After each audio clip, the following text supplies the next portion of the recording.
Stop stop stop. അയ്യോ എന്തൊരു വലിയ വീട്. കുട്ടിമാമ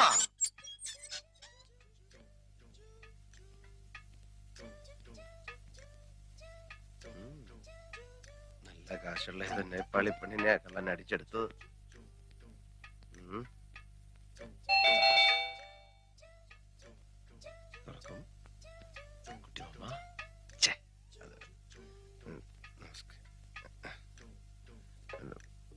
കുട്ടിമാം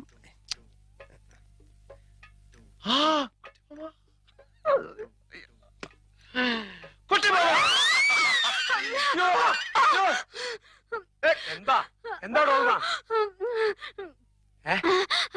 कोई भौला आ रही है ഭ്രാന്തനോ?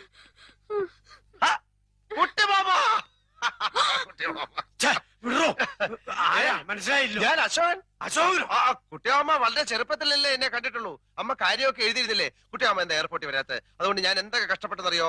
എന്റെ പെട്ടി പോയി, ഭാഷ അറിയാൻ ഞാൻ ആകെ കഷ്ടപ്പെട്ടു. കുട്ടിയമ്മ ഞാനൊന്ന് ചോദിച്ചു മനസ്സിലാക്കട്ടെ ടോൾമ. നീ അടുക്കളയിലേക്ക് ചെല്ലേ, പാഞ്ചേമ്മൻ ചാവൂ. കുട്ടിയമ്മ, എന്റെ നേപ്പാളി മാമി ഇതുവരെ മലയാളം പഠിച്ചില്ലേ കുട്ടിയമ്മ? എന്റെ ഭാര്യയുടെ ഡീറ്റെയിൽസ് ഞാൻ പിന്നെ പറയാം. Who are you? തും കോൻ ഹോ? നീ ആരാണ്? നിനക്ക് എന്തുവേണം? What you want? ഞാൻ പറഞ്ഞില്ലേ ഞാൻ അശോകനാണെന്ന്. കുട്ടിയമ്മയുടെ സ്വന്തം ഏട്ടത്തിയുടെ മകൻ, രാഘവമേനോന്റെ സുമതിയമ്മയുടെ മകൻ, തൈപ്പറമ്പിൽ അശോകൻ. അശോക എന്താ? നിന്നെ അല്ലടാ മോനെ അശോക. അശോകന കുട്ടിമാമ എന്നെ വിളിച്ചോ?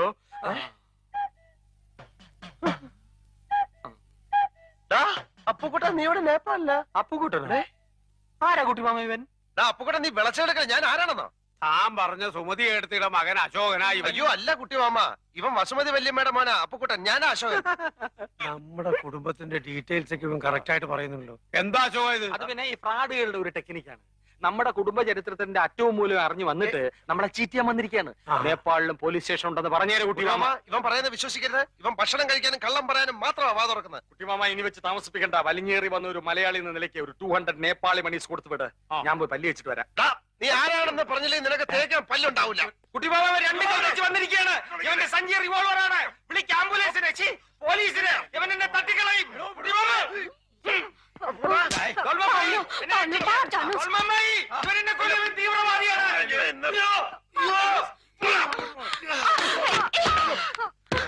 അശ്വതി അടുക്കരുത്, ഇവൻ ഭ്രാന്തനാണ്. മാറുന്നില്ലേ? അശ്വതി, ഇയാൾ ഇവിടെയും വന്നോ? മോൾ ഇവനെ അറിയോ? ഇയാളാണ് ഇന്നലെ എന്നെ ഫ്ലാഷ് മോഷ്ടിക്കാൻ നോക്കിയത്. ഇപ്പോഴോ ഞാൻ പറഞ്ഞില്ലേ അമ്മ, ഇവൻ കള്ള റാസ്കലാണ്. അമ്മാവാ അങ്ങനല്ല. അത് അമ്മാവൻ ഇനി ഇതിൽ ഇടപെടണ്ട. ഞാൻ അവനെ കൈകാര്യം മാറിയില്ല.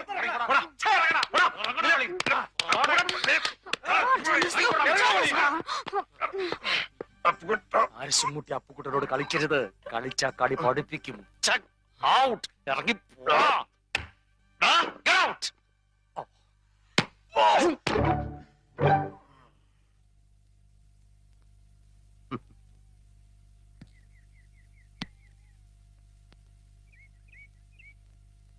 എന്റെ ബുദ്ധ ഭഗവാനെ, ശുദ്ധോദന മഹാരാജാവിന്റെ മകനായ അങ്ങ് സർവ്വ സൗഭാഗ്യങ്ങളും രാജപദവിയും ഉപേക്ഷിച്ച് ഒരു രാത്രി ഭാര്യയോട് പോലും പറയാതെ കൊട്ടാരം വിട്ടിറങ്ങിയ ആളാണെന്ന് പണ്ട് എന്നെ സരസ്വതി ടീച്ചർ 5ാം ക്ലാസ്സിൽ പഠിപ്പിച്ചിട്ടുണ്ട്.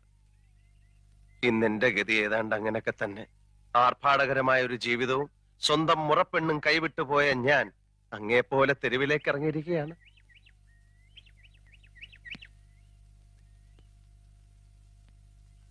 അങ്ങ് രാത്രിയിലാണ് കൊട്ടാരം വിട്ടതെങ്കിൽ ഞാൻ പകലാണെന്ന വ്യത്യാസമേ ഉള്ളൂ. അങ്ങ് സുമനശാലയാണ് എല്ലാം ഉപേക്ഷിച്ചിട്ട് ഇറങ്ങിയെങ്കിൽ എന്നെ അപ്പുക്കുട്ടൻ തള്ളി ഇറക്കിയതാണ്. ഞാൻ പറയുന്നത് ഭഗവാന് മനസ്സിലാവുന്നുണ്ടല്ലോ. അല്ലറ ചില്ലറ വ്യത്യാസങ്ങൾ ഉണ്ടെങ്കിലും നമ്മൾ രണ്ടുപേരും അടിസ്ഥാനപരമായിട്ട് ജനമധ്യത്തിലേക്ക് ഇറങ്ങിയവരാണ്. ആ നിലയ്ക്ക് എന്നോട് ഭഗവാൻ കരുണ കാണിക്കണം. ആ അപ്പുക്കുട്ടനെ അവിടെ നിന്ന് എങ്ങനെയെങ്കിലും പുറത്ത് ചാടിച്ചിട്ട് എനിക്ക് അകത്ത് കയറാനുള്ള ഒരു അവസരം ഉണ്ടാക്കി തരണം. അല്ലെങ്കിൽ എവിടെയെങ്കിലും പോയിരുന്ന് ഞാൻ തപസ് ചെയ്ത് എന്തെങ്കിലുമൊക്കെ ഞാനും ആയിത്തീരും. നമ്മൾ തമ്മിൽ എന്തിനാ വെറുതെ ഒരു കോമ്പറ്റീഷൻ? അക്കസട്ടോ